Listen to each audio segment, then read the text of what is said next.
Jammu Swami can start now.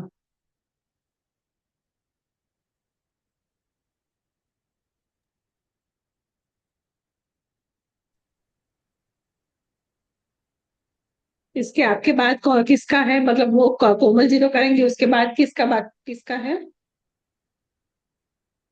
Ma'am कोई आशीष जी जैन का है, मतलब सीक्वेंस में अगर गए तो। और बट फिर इसके बाद जो मायरा और गीता जी का बचा है। हाँ। भद्रभाव स्वामी और देवर्दगनी नहीं, यशा शमाश्रमण जी जी। को पूछ रही हूँ, यशा जी कुछ बोल रहे हैं ना। ओके। हाँ नहीं, मतलब अगर सीक्वेंस में गए, नाम में अलका जी के बाद आशीष जी का बच्चा है। और फिर उसके बाद हम लोग का बाद में आएगा, तो फिर अगर वो नहीं रहेंगे तो हम लोग दे देंगे। तो आप लोग सब रेडी रहना, और आशीष जी को आज फोन हाँ करके भी बात कर लेना। ठीक है। अब हम कुछ टॉपिक जैसे नहीं लिया है तो फिर वो कैसे करेंगे? वो मैं करा दूंगी। अगर किसी को अच्छा लेना है ठीक तो ले सकते, नहीं लेना है तो कुछ कोई बात नहीं। है। मैंने ने टॉपिक लिया है वो 34 वाला, उनका मतलब उन्होंने टॉपिक चूज नहीं किया था क्योंकि वो बाद में आए थे, तो उन्होंने फिर एक टॉपिक लिया। वो 34 और 35 वानी वाला। वो तो हमने ऑलरेडी 2 बार कर लिया। ओके, देखते हैं बाद में। प्रेजेंटेशन। हाँ। Okay. Continue start Alka ji. हाँ, तो वो अपनी माता पिता से आज्ञा लेने के लिए राजभवन पहुंचे और उन्होंने कहा कि मैंने उपदेश सुना है, तो मुझे मेरे कर्तव्य का बोध हो गया है, जहाँ पे जन्म जरा मृत्यु रोग शोक आदि के लिए कोई भी स्थान नहीं है। संकट के समय शत्रु से नगर की रक्षार्थ नगर के द्वार पर विशाल शिलाखंड एवं गोले यंत्रों में रखे हुए हैं। उन्हें देखकर मुझे ऐसा अनुभव हुआ कि यदि उनमें से एक भी गोला मेरे ऊपर गिर जाए तो अव्रती दशा में ही मेरी मृत्यु हो सकती है। मैंने ये बोल दिया था ना? नहीं नहीं, हाँ सॉरी। अतः मैं लौटकर पुनः सुधर्मा स्वामी की सेवा में उपस्थित हुआ और मैंने आजीवन ब्रह्मचर्य व्रत ग्रहण कर लिया था। मैंने सुधर्मा स्वामी के पास दीक्षा ग्रहण कर उस परम पद की प्राप्ति हेतु प्रयास करने का दृढ़ निश्चय कर चुका हूँ। कृपा आप मुझे दीक्षित होने की आज्ञा प्रदान करें। ऐसा उन्होंने अपने माता पिता से कहा था। तो अपने मुख से ये आजीवन ब्रह्मचर्य व्रत ग्रहण करने और प्रवजित होने की बात सुनकर दोनों मूर्छित हो गए। मूर्छा दूर होने पर दोनों की अश्रुधाराएं बहने लगी और फिर उन्होंने कहा कि हमारे मनोरथों को पूर्ण करने वाला और कोई भी नहीं है। तुम्हारे बिना हमारा जीवन तो दुभर हो जाएगा। ऋषभदत्त ने कहा था कि तुम्हारे पास सभी प्रकार के सुख उपभोग है, अतः विषय सुखों एवं विविध भोग उपभोगों का आनंद लेने के पश्चात तुम दीक्षित हो जाना। वो दोनों सोचते हैं कि शायद इसका विवाह हो जाए तो वो संयम की मार्ग से वो विचलित हो जाएंगे और वो ख्याल उनके मन से चला जाएगा। तो जम्बू कुमार उनको कहता है कि अभी तो मैं बाल भव के कारण केवल भोज्य पदार्थ का ही अभिलाषी हूँ, जिससे कि मैं बड़ी आसानी से मुक्त हो जाऊंगा। किंतु यदि पांचों ही इंद्रियों के विषय सुखों से आसक्त हो गया तो दुखपूर्ण मृत्यु को प्राप्त करूंगा और भवभ्रमण के अनंत दुखों का भागी बन जाऊंगा। तो मुझे कृपया प्रवजित होने की आज्ञा प्रदान करे। जम्बू द्वारा की गई उपयुक्त बातें सुनकर मां धारिणी इस भय से अधीर हो उठी कि अब तो उसका पुत्र निश्चित ही प्रवचित हो जाएगा। तो उनसे कहा कि चिरकाल में इस आशा का संजोए बैठी हूँ कि एक बार मैं तुम्हें दूल्हा बन अ, देखते। हाँ दूल्हा बनने, मैंने वो वर्ड स्किप कर दिया, सॉरी। हाँ, वर वेश में तुम्हें देखो, दूल्हा के वेश में। तो तुम मेरे इस मनोरथ को पूर्ण कर दो, तो मैं भी तुम्हारे साथ दीक्षा ग्रहण कर लूंगी। तो माता ने उनको ऐसा कहा था। तो जम्बू कुमार सोचता है कि यदि आपकी ऐसी इच्छा है तो मैं उसकी पूर्ति करने के लिए तैयार हूँ, पर इसके साथ एक शर्त है कि आपके इस मनोरथ पूर्ति के उस शुभ दिन के पश्चात फिर आप मुझे रोकेंगे नहीं, दीक्षा की आज्ञा प्रदान कर देंगे।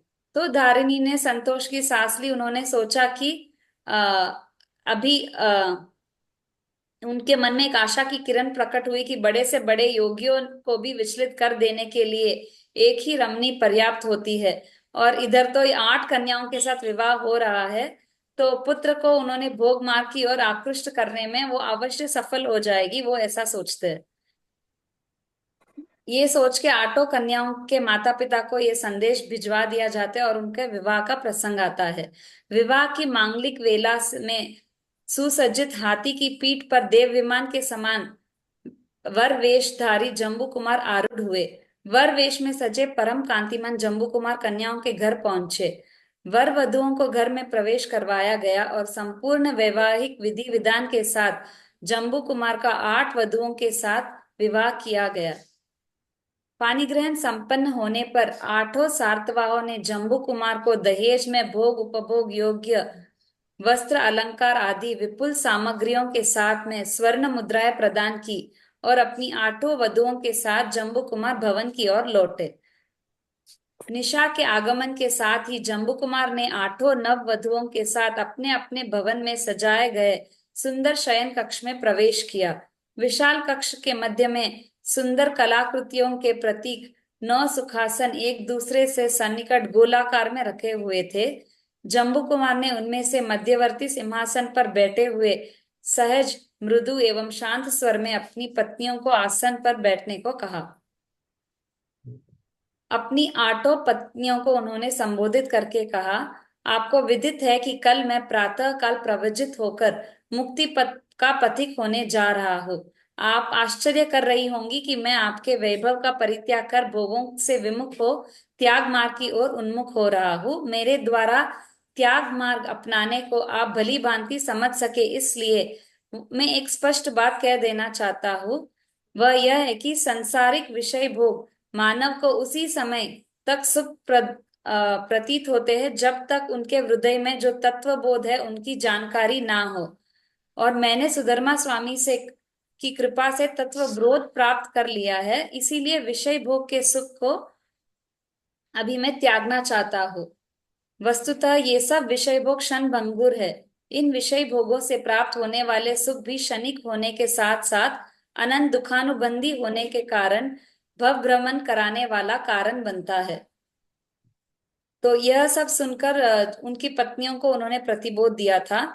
प्रतिबोध दे ही रहे थे कि उस समय क्या हुआ था, प्रभव चोर वहां पे आ जाते हैं। जब ये पत्नियों के साथ उनका वार्तालाप चल रहा था 500 तो उस चोर के समय साथ। क्या मैम? वो अपने साथियों के साथ थे, 500 हाँ, चोर के प्रभव साथ। स्वामी जो है उनके 500 साथी चोरों के साथ चोरी करने के इरादे से वहां पे आ पहुंच जाते हैं। और जो प्रभव चोर थे उनको बहुत सी विद्याएं थी, तो उन्होंने अपने अस्वप्नानी विद्या का प्रयोग करके जो सब लोग हैं उनको प्रगाढ़ निद्रा में सुला दिया था। और तालोद्घाटनी विद्या भी उनको थी, जिससे कि उन्होंने सारे ताले खोल डाले। तो उनके साथ आए हुए चोरों ने जब सेठ ऋषभदत्त और उनके यहाँ आए हुए श्रीमंत अतिथियों के बहुमूल्य रत्न एवं आभूषण आदि उतार कर ले जाने की तैयारी की, तो शांत गंभीर स्वर में चोरों को संबोधित करते हुए जम्बू कुमार बोले कि ए तस्करों, तुम लोग हमारे यहाँ अतिथि के रूप में आए हुए इन लोगों की संपत्ति को कैसे चुरा कर ले जा रहे हो। तो जम्बू कुमार के इतना कहते ही जो 500 चोर थे वो जिस अवस्था में थे वह उसी रूप में स्तंभित हो गए। यह देखकर प्रभव को बड़ा आश्चर्य हुआ कि उन्होंने तो अस्वप्नीय विद्या का प्रयोग किया था, पर जम्बू कुमार पर इसका प्रभाव कैसे नहीं हुआ। उसने जम्बू कुमार के पास जाके पूछा कि श्रेष्ठी पुत्र जयपुर नरेश विंध्यराज का ज्येष्ठ पुत्र प्रभव आपके साथ मित्रता करना चाहता है। तो उन्होंने जब देखा कि जम्बू कुमार को कुछ असर नहीं हुआ, वो बोलते हैं कि मैं विंध्यराज का ज्येष्ठ पुत्र हूँ और मैं आपके साथ दोस्ती करना चाहता हूँ। आप मुझे स्तंभिनी और मोचिनी विद्याएं सिखाकर उनके बदले मुझसे अस्वप्ननी और तालोद्घाटिनी विद्याएं प्राप्त करें।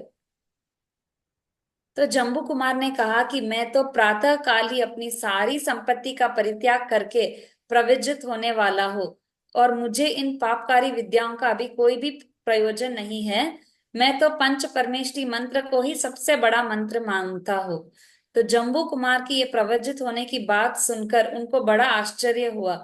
उनसे आग्रहपूर्ण स्वर में उन्होंने नव वधुओं को छोड़कर प्रवृत्त ना होने को कहा, परंतु विपुल वैभव को सुख भोग करने के पश्चात ही वृद्धावस्था में प्रवृत्त होने को कहा। बट जम्बू कुमार ने पूर्ण कुशलता के साथ उनको प्रतिबोध दिया और उनके प्रतिबोध के उपदेश से प्रभव और उनके 500 साथियों ने भी जम्बू कुमार के साथ प्रवज्जित होने की इच्छा प्रकट की। और जम्बू कुमार के सहमति प्राप्त होने पर अपने आप माता पिता की आज्ञा प्राप्त करने ऋषभदत्त के घर से वो सब चले गए। फिर जो है आगे जम्बू कुमार की समुद्रश्री आदि मतलब उनकी जो 8 पत्नियां थी, उन्होंने विरक्त जम्बू कुमार को संयम मार्ग से रोकने के लिए 8 दृष्टांत सुनाए आठों ने। तो भोग मार्ग की ओर आकर्षित करने हेतु प्रस्तुत किए गए दृष्टांत एवं तर्कों में उत्तर में जम्बू कुमार ने भी दृष्टांत सुनाए। तो उनके उन पूरी चर्चा के बाद यही निर्णय हुआ कि आठों रमणीय रत्नों ने श्रद्धा पूर्वक मस्तक झुकाते हुए जम्बू कुमार से निवेदन किया कि हम भी सम्यक दर्शन की प्राप्ति करना चाहते हैं और आपका ये सब विचार सुन के किंचित मात्र भी आकर्षण नहीं रहेगा भोग उपभोगों और वो सुखों के लिए। हमें इस संसार वस्तुतः भीषण ज्वालाओं से आकुल एक अति विशाल भट्टी के समान प्रतीत हो रहा है। हम भी आपके पद चिन्हों का अनुसरण करती है और आपके साथ प्रवजित होना चाहती है। तो जम्बू कुमार की अनुमति प्राप्त हो जाने के पश्चात जो समुद्र श्री और आदि 8 रानियां हैं, वो भी अपने अपने माता पिता के पास अपने निश्चय की सूचना करवा देती है और प्रातः काल होने पर वे भी अपने पति के साथ प्रवजित हो जाएंगी ऐसा समाचार वह पहुंचा देती है। तो जम्बू कुमार मान गए, जम्बू कुमार की 8 पत्नियां मान गई और प्रभव चोर भी मान गए अपने 500 साथियों के साथ। अभी आगे कैसे उन 8 माता पिता 8 कन्याओं के माता पिता भी मानते हैं वो देखेंगे। अपनी पुत्रियों के प्रवजित होने की बात सुनते ही 8 श्रेष्ठी दंपत्ति तत्काल जम्बू कुमार के भवन में आए। उस समय 3 प्रहर रात्रि बीत चुकी थी, केवल अंतिम प्रहर बाकी था।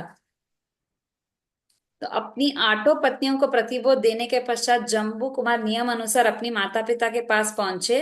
उन्होंने अपने माता पिता और उनके पास बैठे सास ससुर को विनय पूर्वक प्रणाम किया। ऋषभदत्त ने स्नेह स्निग्ध स्वर में जम्बू कुमार से उसके निश्चय के बारे में पूछा। तो जम्बू कुमार कहते हैं कि आपकी 8 कुल वधुओं और मैंने आत्म उद्धार हेतु तो दृढ़ निश्चय कर लिया है कि आपकी अनुमति पाकर हम प्रातःकाल दीक्षा ग्रहण करेंगे। कृपया अभी आप और विलंब ना करें और हमें दीक्षित होने की अनुमति प्रदान करें। तो मोहग्रस्त श्रेष्ठी दंपतियों को मोह निद्रा से जागृत करते हुए जम्बू कुमार ने कहा कि देवो माता पितृ देवो, जिस प्रकार लवन समुद्र अपार क्षार युक्त जला राशियों से पूर्ण भरा हुआ है, उसी प्रकार भव सागर में शारीरिक एवं मानसिक असंख्य दुखों से भरा हुआ है। जैसे कि एक शहद से तलवार लिपट जाए, उसकी तीक्ष्ण धार से जीभ कट सकती है, उसी प्रकार यह तुच्छ सुख के साथ जिह्वा कटने के असह्य संयुक्त से जुड़ी हुई है। वही स्थिति इस सांसारिक विषय भोग जन्य सुखों पर घटित होता है। इससे अतिरिक्त गर्भवास के घोर दुख की कल्पना तक नहीं की जाती है। वो जो दुख है नरक के दुखों से भी अधिक दुखदाई है। इस प्रकार वो एग्जाम्पल्स देते हैं और उनके जो श्रेष्ठ दंपतियां हैं वो भी ये सब सुनकर संसार के वास्तविक स्वरूप को समझकर 18 भव्य जीवों ने भी दीक्षित होने का निश्चय कर लिया।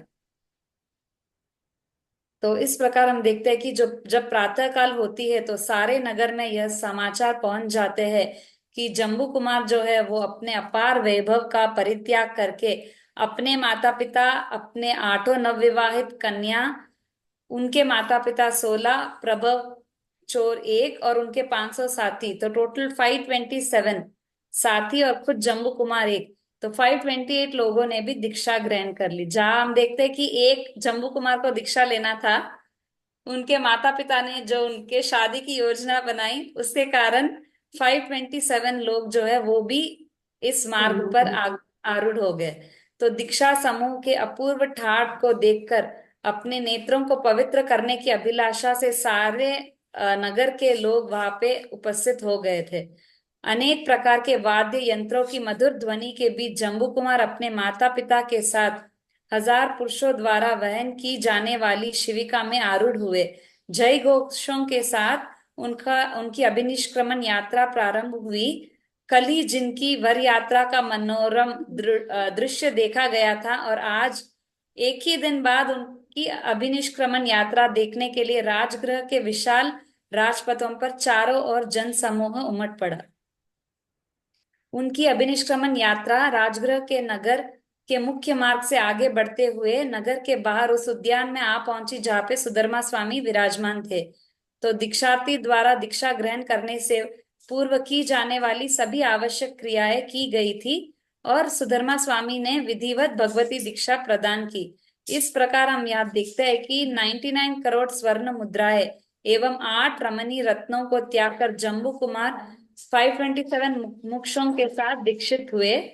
दीक्षा देने के पश्चात सुधर्मा स्वामी ने जम्बू कुमार की माता और 8 पत्नियों और 8 पत्नियों के माताओं को सुव्रत नामक आर्या की अज्ञान वृत्ति बना दिया और जो सुधर्मा द्वारा अपने साथियों सहित प्रभव मुनि को जम्बू स्वामी के शिष्य के रूप में सौंप दिया। और दीक्षानंतर नव दीक्षित श्रमण श्रमणियों को संबोधित करते हुए सुधर्मा स्वामी ने फरमाया, आप सबने विषय कषाय आदि के बंधनों को काट कर श्रमण धर्म में दीक्षित हो जो वीरता का परिचय दिया है वह बहुत प्रशंसनीय है। आप लोगों को चाहिए कि जिस प्रकार सिंह के समान साहस पूर्वक आप लोगों ने संयम ग्रहण किया उसी प्रकार सिंह तुल्य पराक्रम प्रकट करते हुए जीवन भर संयम का पालन करते रहे, जिससे कि आप लोगों को शीघ्र परम पद निर्वाण की प्राप्ति हो। तो जम्बू कुमार सहित सभी नव दीक्षिताओं ने अपने गुरु सुधर्मा स्वामी के उपदेश को शिरोधार्य किया और वे ज्ञानार्जन एवं तपस्या के साथ साथ ये श्रमणाचार जीवन को बड़ी दृढ़ता से पालन किया उन्होंने। तो इस तरह हम देखते हैं कि वो सारे दीक्षा मार्ग पर रहे, संयम की साधना किए और फिर आखिर में जम्बू स्वामी का निर्वाण। 16 वर्ष तक हम देखते हैं कि जम्बू स्वामी जो है वो गृहस्थ पर्याय में रहे। फिर दीक्षा ग्रहण करने के बाद 20 वर्ष तक वो गुरु सेवा के साथ साथ ज्ञान सीखते रहे, तपस्या करते रहे और संयम की साधना में निरंतर आगे बढ़ते रहे। और वीर निर्वाण के वहां पर 20। जो स्पेलिंग है वो सब करेक्ट कर देना। हाँ मैम, वो करेक्शंस कर दूंगी, स्पेलिंग मिस्टेक्स है बहुत सारी जगह पे, वो करेक्शंस कर दूंगी। और जो वीर निर्वाण संवत 20 की समाप्ति पर भगवान महावीर के वह द्वितीय पटधर के रूप में नियुक्त किए गए और आचार्य पद पर आसीन होने के पश्चात उनको केवल ज्ञान की प्राप्ति हुई और अपने अनंत ज्ञान दर्शन और चारित्र से भव्य जनों का कल्याण करते हुए 44 वर्ष तक वो भगवान महावीर स्वामी के द्वितीय पटधर के रूप में आचार्य पद पर रहे। और अंत में उन्होंने अपने आर्य प्रभव को अपना उत्तराधिकारी नियुक्त किया और वीर निर्वाण संवत 64 में आर्य जम्बू ने 80 वर्ष की आयु पूर्ण कर कर निर्वाण पद को प्राप्त किया। तो ऐसा कहा जाता है कि उनके जन्म के समय जो है 24वें तीर्थंकर भगवान महावीर स्वामी विराजमान थे और उनके दीक्षा के समय इंद्रभूति गौतम थे और उनकी दीक्षा के 12 वर्ष पश्चात आर्य सुधर्मा स्वामी थे और दीक्षा के 20 वर्ष पश्चात तक उन्होंने अपने केवल ज्ञान से इस लोकालोक में आलोकित करते रहे और फिर उनके निर्वाण के साथ ही जो केवल ज्ञान का सूर्य है इस अवसर्पिणी काल के लिए सदा के लिए अस्त हो गया। मतलब ये अंतिम केवली बने, इनके बाद किसी का केवल ज्ञान नहीं के हुआ। दरवाजे बंद हो गए। हम्म। धन्यवाद। Very good, very good, very nice. आपने थैंक यू। बहुत अच्छे से प्रेजेंट किया, मैटर भी बहुत सारा कलेक्ट किया। पर इतनी सारी चीजें आप लोग को एग्जाम पॉइंट ऑफ व्यू से नहीं लिखनी है, पर यस, नॉलेज के नहीं, लिए पर इट वो इज वेरी बताने नाइस। के लिए मैंने। हाँ। Yes yes, very nice. उसके पूर्व भाव भी जो आपने सारे बताए, like it is very nice. Actually और मरसा ने बहुत हेल्प की मैम इसमें। अच्छा। उन्होंने वो बुक भी दिया था एक जो हस्तिमल जी मरसा की लिखी हुई थी ना। हाँ, मतलब हस्तिमल जी मरसा का क्या, इट इज वेरी नाइस। जो भी ये 63 शलाकाए पुरुष है ना, एक छोटी छोटी बुक की हुई है, मतलब very small pocket friendly books सबके बारे में। अच्छा। तो काफी इंफॉर्मेशन था उसमें। तो गौतम स्वामी का भी होगा उसमें?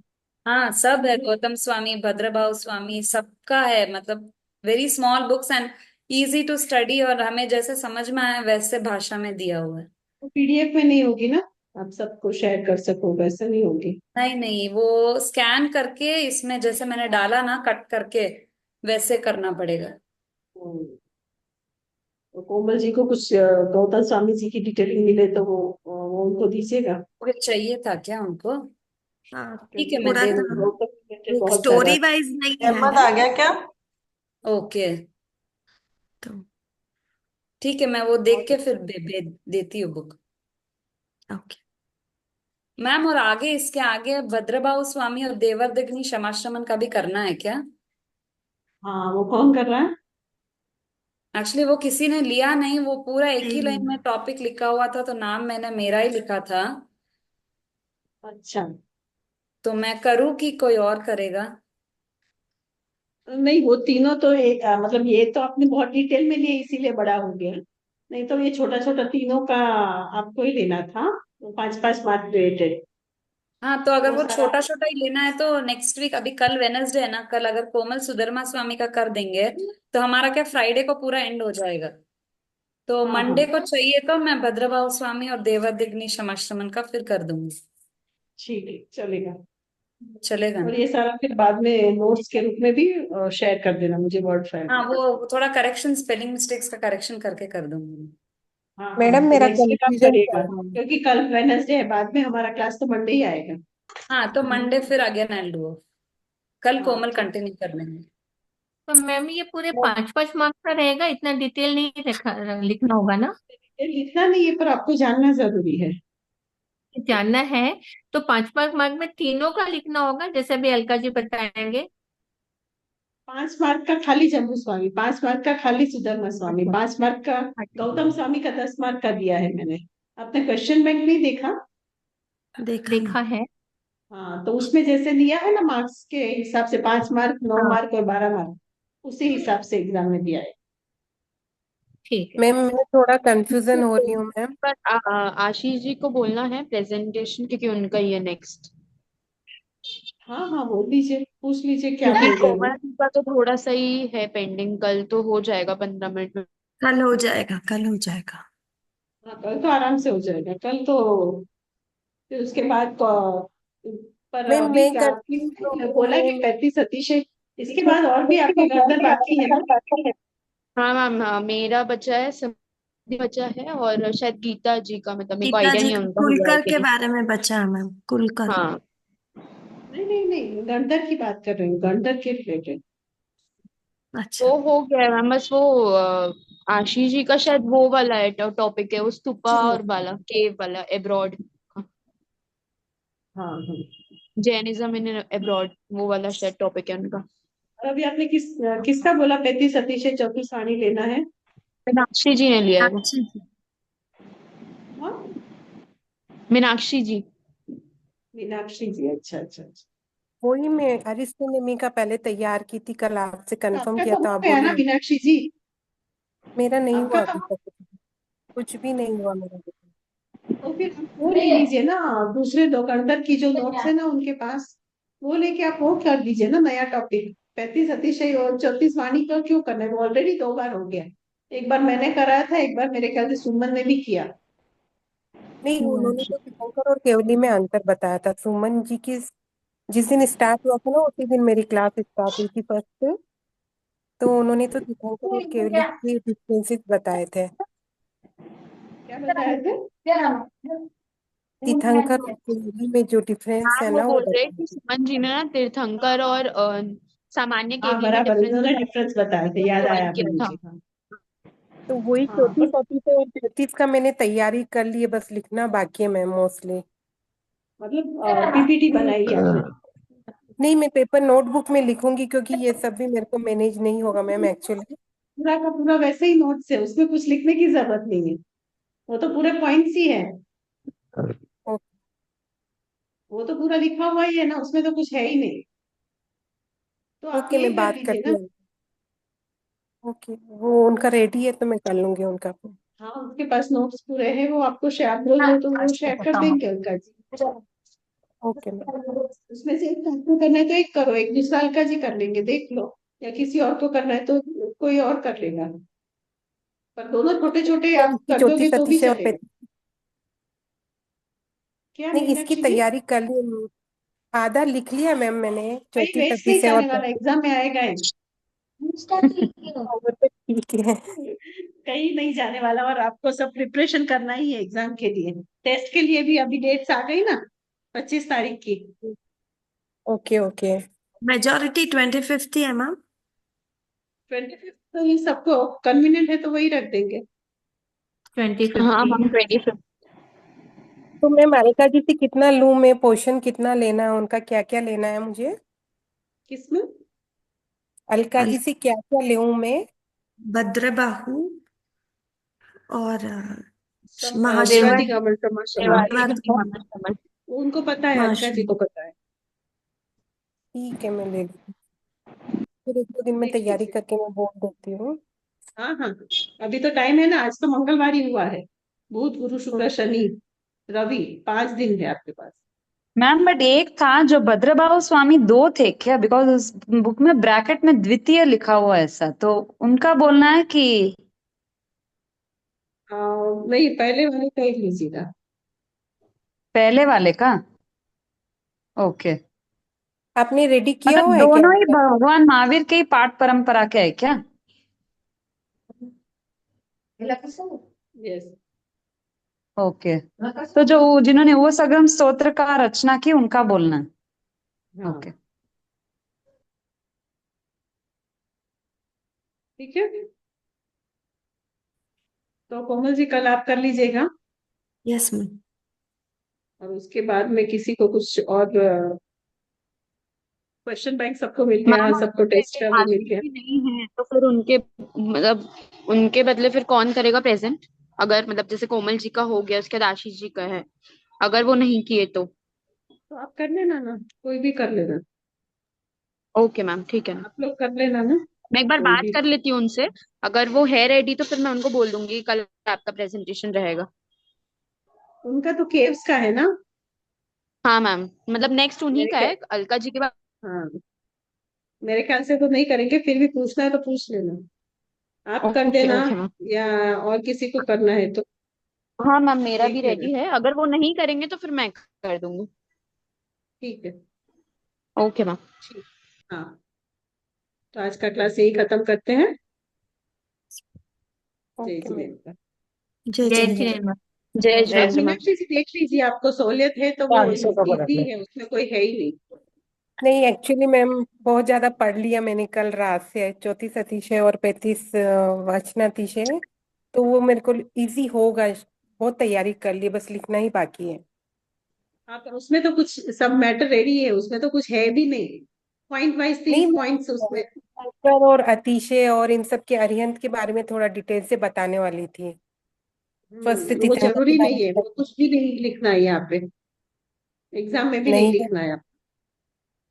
ओके, फिर तो वो ज्यादा नहीं है मैम, 34 अतिशय और ये तो केवल 2 ही पेज है फिर तो।